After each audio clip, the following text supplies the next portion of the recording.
भारत के एक्शन से डरा चीन। राजनाथ सिंह से मिलना चाहते हैं चीन के रक्षा मंत्री। पूर्वी लद्दाख में जारी तनाव के बीच अहम है मुलाकात। जम्मू कश्मीर के लद्दाख में स्थित पेंगोंग सो झील के पास हुई भारत चीन की सेनाओं के बीच झड़प से दोनों देशों के बीच एक बार फिर तनाव चरम पर पहुंच गया है। दोनों देशों के बीच बिगड़ते रिश्तों को देखते हुए चीन के रक्षा मंत्री ने भारत के रक्षा मंत्री राजनाथ सिंह से मिलने की इच्छा जताई है। बता दें कि राजनाथ सिंह इस समय मॉस्को में चल रहे शंघाई सहयोग संगठन की बैठक में हिस्सा ले रहे हैं और चीन के रक्षा मंत्री फेंग भी वहीं पर मौजूद हैं। इससे पहले गुरुवार को राजनाथ सिंह ने रूस के रक्षा मंत्री से मुलाकात की थी। भारत चीन के बीच तनाव बरकरार।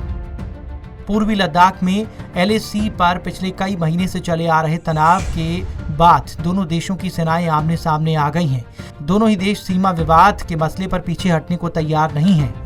दोनों ही देश बातचीत के जरिए इस विवाद का हल निकालने की कोशिश में हैं और सीमा विवाद को सुलझाने के लिए कई दौर की सैन्य कमांडर स्तर की वार्ता भी हो चुकी है। भारत चीन में ताजा विवाद क्या है?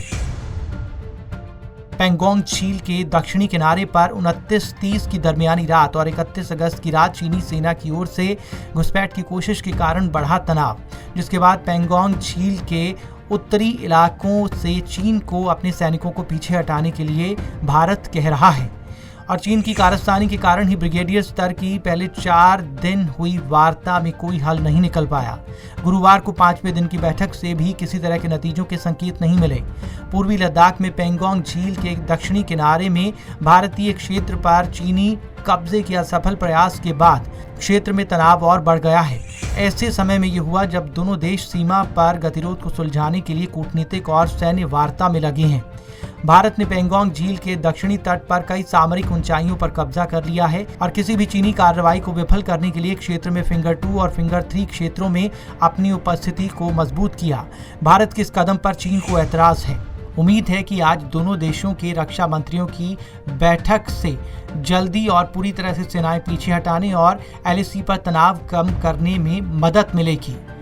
News desk report, Punjab Kesari.